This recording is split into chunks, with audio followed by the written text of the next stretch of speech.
Power. While it's a thing that most humans crave, even when it is acquired, it can dissipate faster than any other thing that a human can possibly lay their hands on. And that dissipation can happen a lot faster than the time required to achieve it in the first place. Because power is one of the most ephemeral things that man can truly possess, an entity that requires continual and strenuous effort to hold on to, as power, like everything else in the universe, abides by the law of entropy. See, power is almost always achieved through structure. A president has an army, a boss has employees, a strong man has a gym. But the law of entropy says that all things lead to chaos. Well, technically the laws of entropy say that all matter in the universe is constantly trying to exist at a lower state of energy. But if you want to say it in a cooler way, you can just say that the laws of entropy dictate that all things lead to chaos. And thus, in order to uphold the structure required for power, one has to defy the very rules of nature. And while possible, that is exhausting. And the rules of entropy and chaos apply even to anime. A character achieves the height of their strength, but only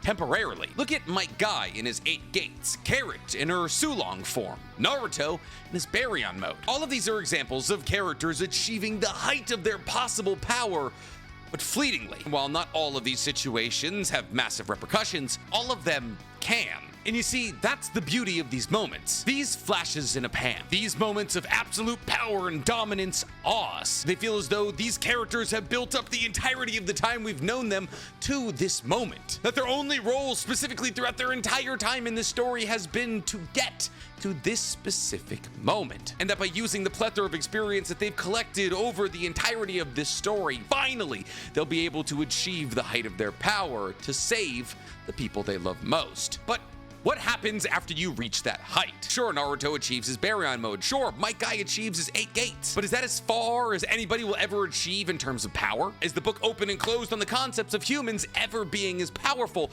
as these two moments? As these were two incredibly strong men who gave up the things that made them strong for a couple fleeting moments of unmatched strength. Surely nobody could ever surpass that limit, right? Well, wrong. See, because while one person might achieve what they believe to be the height of their strength, there will always be somebody who will reach further than them. Because while one person had to be the first person to complete a marathon, there will always be somebody who completes it faster. While 100 years ago, the record bench press might have been 400 pounds, nowadays it's 1,000, and maybe in another 100 years it'll be 1,100, and so on and so forth. If Dr. Stone has taught me anything, the true strength of humankind is the ability to build on the strengths of previous generations. And that is exactly what's happening in Boruto right now. See, around episode 200 of the anime and around chapter 50 of the manga, Naruto unveiled Baryon mode. That is to say that Naruto showed us what true power looked like. A mode that had him clashing his chakra at high speeds with Kurama to destroy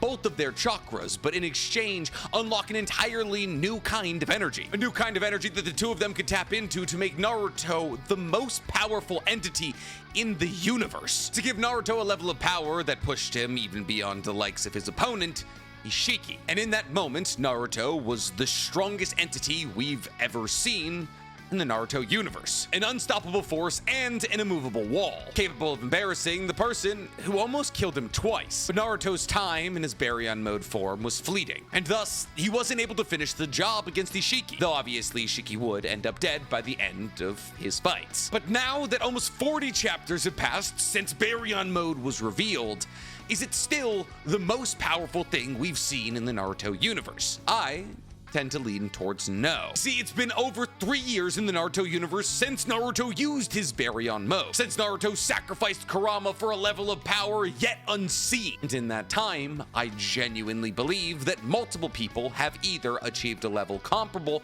or beyond that of Naruto's power in Baryon mode. And today, I want to talk to you about those people who have achieved that level of power and why. Because today, we're talking 5 people who could beat Baryon mode Naruto in a fight. But before we get to talking about any hypothetical fights that physically cannot happen because Kurama's already dead, guys, please, for me, like this video, subscribe to the page, and hit that noti bell. If you like the idea of me talking about hypothetical fights, then you're gonna love my other channel, The Weeb Commander, where instead of talking about Naruto and Boruto, I talk all other anime. And if you want to see me get in a not-so-hypothetical fight with one of my best friends, then you're gonna love my anime podcast, Otaku's Anonymous, where me and Danny Mata break down everything that happened in anime this week. It's available on YouTube, Spotify, and Apple Podcasts. And if you want to get into a real fight to see who's got the best drip out of anybody in the anime community, go ahead and meander on over into my merch store, otakusanonymous.net, where you can pick up some of the greatest anime t-shirts, sweatshirts, and sticker packs known to man. Listen, well, I'm not saying that every single person on this list is stronger than Naruto in Baryon mode. What I am saying is that the 5 people on this list would have the ability to beat Naruto after he activated Baryon mode. That is to say that every single person on this list would be able to survive Baryon mode, and then after Baryon mode had worn off, they would be able to take out Naruto. Kind of basically how the Ishiki fight went. See, because there is some people on this list who, with the activation of Baryon mode, Naruto would completely embarrass. But what we need to keep in mind here is that Baryon mode is not endless. Naruto, while in Baryon mode, can't even really use jutsu, and thus I believe that the durability of everybody on this list is high enough such that they could survive a barrage of punches from Baryon mode Naruto. And then when Kurama inevitably runs out of chakra and Baryon mode is exhausted, they would be able to win the fight. Though there is some people on this list who would just straight up be able to beat Naruto in Baryon mode. And that's the beauty of lists. They just keep getting better as you go higher. But speaking of lists, let's get to ours. Coming up at number 5, we have what's gonna be a somewhat controversial spot, Code. See, listen, there's gonna be a lot of people who scoff at this pick because genuinely, what has Code accomplished? Great question. The answer is nothing. Code genuinely has achieved less than any antagonist in the history of manga, probably. But it doesn't mean that Code is weak. Code just happens to keep fighting really powerful foes. See, Code is the Naruto version of Jogo. See, Jogo is the equivalent of 8 to 9 fingers of Sukuna, making him undoubtedly one of the strongest cursed spirits and therefore one of the strongest entities in JJK. Period. But Jogo has 2 important fights throughout his time of being alive, and those are against Gojo and Sukuna, the 2 strongest people in the universe. And that's kind of the trappings that Code falls into. Code is at least top 4 strongest people in the Boruto universe, which means top 4 strongest people in the entirety of Naruto's known history. But the people that he's fought include Kawaki and Boruto, people who are in the top 3 strongest people in the entirety of Naruto's known history. And thus, Code has kind of gotten a raw deal. The real reason that I'm putting Code on this list is because if Ishiki could survive Baryon mode, then so could Code. See, towards the end of part 1 of Boruto, Code has the limiters that were placed on him by Amado and Jigen removed, which means that Code is now more likely than not stronger than Jigen. Because the reason that Code had the limiters on in the first place is because Jigen was afraid that without the limiters, Code would be stronger than him. And since Code has a white karma marking and not a black karma marking, all Jigen could really hope for is that Code would remain loyal to him, as Jigen would never have the ability to take over Code. Code simply, with a white karma marking, just has access to Jigen's abilities, strengths, and chakra, but can never serve as a vessel for his reincarnation. Not to mention that it's been 3 years since Code had those limiters removed. And while we're not entirely sure what Code was up to during those 3 years, it's safe to assume that Code is stronger than when he had his limiters removed, which means he should be very comfortably stronger than Jigen, who embarrassed Naruto and Sasuke simultaneously. Some will say, but Jigen doesn't battle against Baryon mode Naruto, that's Ishiki. And you're right, it is Ishiki. And Ishiki is stronger than Jigen, as Jigen was an incomplete vessel for Ishiki and therefore couldn't operate at the maximum efficiency of Ishiki's power. But how much stronger is Ishiki than Jigen? Well, that's kind of hard for us to quantify. See, because when it really comes down to it, we only get 2 important fights from Jigen and 1 important fight from Ishiki. Jigen, after absorbing some of the power of the Ten Tails, goes to battle against Naruto and Sasuke. And Naruto and Sasuke land a grand total of 1 hit against him. And then Sasuke gets almost killed and Naruto gets abducted. After Naruto's abduction, a 10% Jigen gets pseudo-killed by Kashin Koji. But that's a 1/10 strength Jigen, and we don't really know how strong Kashin Koji is, as Kashin Koji's really only important fight is against Jigen. However, after that battle against Kashin Koji, Jigen has to manifest Ishiki, who then once again goes on to battle against Naruto and Sasuke, who he embarrasses. And thus, because both Naruto and Sasuke don't put up much of a fight against Ishiki or Jigen, it's kind of hard to gauge just how much stronger Ishiki is than Jigen. But if both Ishiki and Code, without his limiters, are stronger than Jigen, then it's probably safe to assume that Code, as a white karma marking bearing vessel of Ishiki, is somewhere around as strong as Ishiki. But the big difference between Code and Ishiki is that Code doesn't have a limiter on his life. There's no proverbial clock ticking down to the end of Code's life. And thus, if Code is equal to, if not a little bit weaker than Ishiki, then yeah, he'll be able to survive the onslaught of Baryon mode, with the not so great added bonus at the end for Naruto that he's still got like 50 years of his life left. And when you consider the fact that Ishiki basically passed his will to Code after he died, seems like a pretty ringing endorsement of Code's strength. And while this is a lazy argument, technically upon Naruto activating Baryon mode, Code could just hop into his claw marks and leave. And that's kind of the issue with, oh, the activation of this ability will kill both of us type moves. Especially when you consider the fact that really the only way that we've ever seen claw marks be countered is Ishiki's dojutsu, the ability to shrink inanimate objects. Now, I have no hesitation when I say that for a couple of minutes, Naruto would be beating the brakes off of Code. But I believe that Code has the durability, as evidenced by the blows he's taken from pre-time skip Kawaki and post-time skip Boruto, to survive long enough to wait out Baryon mode. Especially when you consider the fact that Naruto can only really use taijutsu in Baryon mode. So while it's as close as any fight is going to be on this list, I do believe Code ekes out a victory. And after Code, we have our number 4 spot, because coming in at number 4, we have Daemon. Listen, while we don't technically know the limits of what Daemon's reflectability is able to do, we haven't seen anything that's able to punch through it. And while I've made tons of theories about how Daemon's reflectability might be able to be defeated, they are just that, theories. Because while we've theorized that possibly by attacking beyond Daemon, like Maharaga in the Gojo fight, that one would be able to bypass the reflectability, or that even if somebody attacked without the intention of hurting Daemon, or used an AoE attack, that possibly because the intent of the attack isn't necessarily meant to hurt Daemon, that the reflectability may not be activated, that might be another way around Daemon's Shinjutsu. But we can't confirm whether or not any of these would work yet, but it is important to note that this ability came from Shibai, the literal god of the Otsutsuki, and therefore it's a possibility that it has no weaknesses. We know that it activates without any active input from Daemon, as when Code tried to attack Daemon with claw marks when Daemon wasn't looking, the claw marks were reflected back onto Code. But since Daemon is able to touch other people, it's a possibility that Naruto could just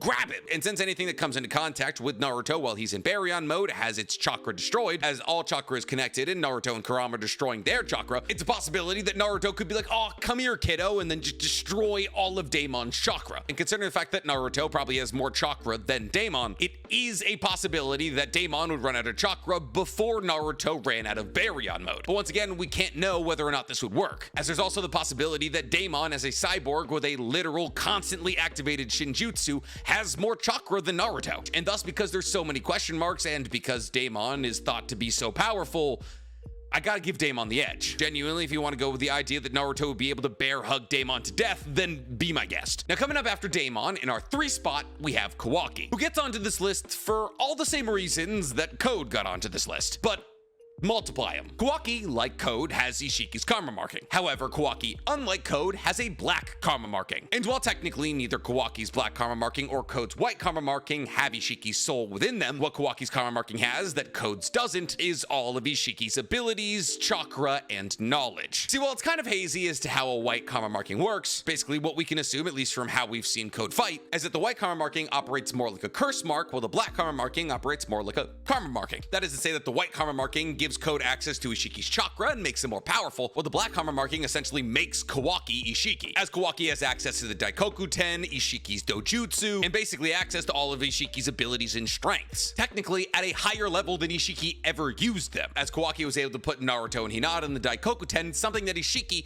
wasn't able to do, as Ishiki was only able to put inanimate objects in the Daikoku-ten, which leads us to believe that there's also the possibility that Kawaki should have the ability to shrink other people with his dojutsu, while also obviously having access to all of the other ways that Ishiki used his abilities. On top of that, even without taking the karma marking into the equation here, Ishiki's body is essentially a walking shinobi tool that, even without leaning on the powers of Ishiki, made him into one of the most dangerous walking weapons out there, capable of taking on high-level members of Kara like Garo. Tie that into the fact that without tapping into the power of Ishiki, Kawaki pulled off a light speed feat, possibly moving faster than Naruto, by saving Naruto and Himawari from Delta's laser. And considering the fact that this laser is established to move at at the speed of light, and that Kawaki was able to react to it being fired, jump in front of it, and move Naruto and Himawari from its trajectory without the activation of his karma marking is faster than light, which means that Kawaki, with the activation of his karma marking in the post-time skip, should be massively faster than light plus. And thus, I believe that Kawaki is already more powerful than Ishiki, as Kawaki has all of Ishiki's abilities, his chakra, his knowledge, in a body literally built for war. And Kawaki has already shown the ability to use Ishiki's abilities better than him. And thus, since I believe that post-time skip karma marking activated Kawaki is stronger than Ishiki, I believe that this version of Ishiki could go toe-to-toe with a Baryon mode Naruto. I'm not just talking about riding out a beatdown. I'm saying a fight between Baryon mode Naruto and this version of Kawaki would be fairly even, and then it would get way worse for Naruto post-Baryon mode. But fortunately for Naruto, Kawaki would never in a million years dream of injuring a singular hair on top of Naruto's head. And neither would the next entry on this list, because coming in at number 2, we got Boruto. See, the previous generation always has to surpass the last generation. That's the law of nature and progress. Every single generation, humans get stronger, more self-aware, more intelligent. And it's not because humans are getting better as creatures, it's because the knowledge and experience of previous generations starts new generations way further down the track than the old generation started their race. And thus they get to achieve things that the old guard didn't even dream imaginable. And that is Boruto's role exactly, to build on the strengths of the ninja society as a whole and rise above what anybody, Naruto included, dreamed was possible. Boruto is the new protagonist of the Naruto universe, and he is now, just in the beginning of part 2 of his story, achieved a level of power that even Naruto never scraped. See, even Sasuke, in chapter 5 of Two Blue Vortex, told Boruto that he's a genius, that anything he's taught, he absorbs like a sponge. In fact, Sasuke said in just the 1 year that they trained together that Boruto had learned almost everything that Sasuke had to teach him. In just 1 year of training with Sasuke, Boruto was able to absorb a lifetime of knowledge from him, and Boruto has always been this way. While Naruto was struggling to use shadow clones in the Chunin exams, Boruto already had his Rasengan mastered. He could use high-level wind release, water release, and lightning release. And inherently, that's the difference between Boruto and Naruto. As Naruto was always committed to the concept of working hard and overcoming his own boundaries, Boruto had to figure out that genius wasn't enough, and that he also had to work hard. And thus Boruto and Naruto's origin stories are supposed to act as foils to each other. Both of their journeys are supposed to bring them to the same destination, the combination of genius and hard work, achieving a level of power that nobody on Earth has ever achieved before. And that's where Boruto is now. Boruto was the first ever person to be able to apply lightning release to a Rasengan, something that Kakashi couldn't even figure out. But now in Two Blue Vortex, with the advent of Rasengan Uzuhiko, a literal one-shot kill that operates not only as a perfect offensive move, but also a perfect defensive move, and with Boruto learning the jutsu of his grandfather, Flying Thunder God, Boruto is nigh unstoppable. As Boruto, after activating Rasengan Uzuhiko, needs to only either be hit or hit somebody to start the clock on their inevitable demise. This ability is so powerful that simply hitting Code with it once sent him spiraling, literally. And without Boruto deactivating the Rasengan Uzuhiko sickness that he applied to Code would be on a t-shirt. And while it is hazy as to whether or not Rasengan Uzuhiko will be able to work through Naruto's chakra cloak, as one can make the argument that the chakra cloak actually acts as a defense against attacks like Rasengan Uzuhiko, which would be consistent with everything we've seen from Naruto's chakra cloak, as Naruto's chakra cloak on multiple occasions has worked defensively. I don't really think that's an issue that needs to be discussed, as Boruto's durability is already most likely higher than that of Ishiki, and his speed is probably on par with, if not greater than that of Baryon mode Naruto. I say this because there's no way that Boruto isn't faster than Kawaki. And if Kawaki, with no karma marking pre-time skip, was faster than light, it's not crazy for me to assume that Naruto, with the karma marking post-time skip and with access to the Flying Thunder God, is faster than Kawaki, and is therefore massively faster than light plus, because I like to remind the crowd that Flying Thunder God activates instantaneously. It's not speed, it's instant teleportation. And while Boruto freely admits that he's not as talented in Flying Thunder God as Minato, immediately after saying that, he used Flying Thunder God to jump between dimensions, something that we never saw Minato do. Now, admittedly, for the majority of Minato's life, space-time ninjutsu wasn't a problem. Well, at least interdimensional space-time ninjutsu. And therefore, it's pretty easy for us to assume that Minato also would have been able to jump across dimensions. But still, being able to identify identify an FTG marker from across dimensions implies that Boruto is, in fact, pretty good at it. On top of this, Boruto believes that he has the ability to kill Hidari, Sasuke's Shinju. Considering the fact that the bug Shinju, which is undoubtedly weaker than Hidari, was able to push Boruto, somebody who just a chapter previous literally one-shot Code who's stronger than Jigen, implies that if Boruto is truly on the level of Hidari, then he is far beyond the level of Ishiki. And thus, if Kawaki could bang with Baryon mode Naruto,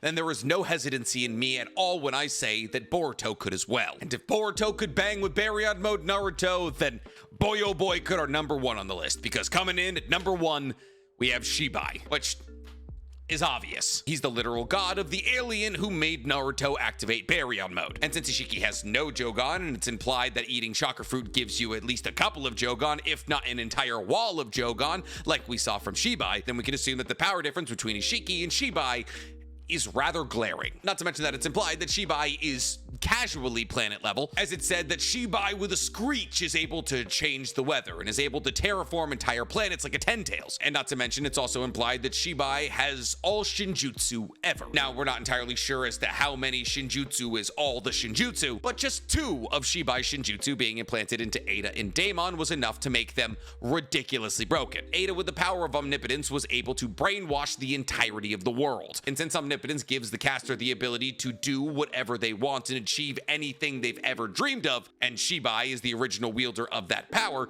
that means that technically Shibai can just will anything into existence. And since his reflectability gives Daemon the ability to not be hit by anything, not only can he will whatever he wants into existence, but he also can't be hit. I don't see how Baryon mode's getting around that one, but then again, I don't really see how anything's getting around that one. And with that, we have the list of 5 people who I believe could beat Baryon mode Naruto in a fight, and why. But what do you guys think? Do you believe anybody on this list doesn't deserve to be on this list? Do you believe anybody off this list deserves to be on this list? Tell me in the comments below. And while you guys are down there, please, for me, like this video, subscribe to the page, and hit that noti bell. I mean, I guess like a kind of obvious entry on this list would have been Ishiki, but like, he's not around, you know?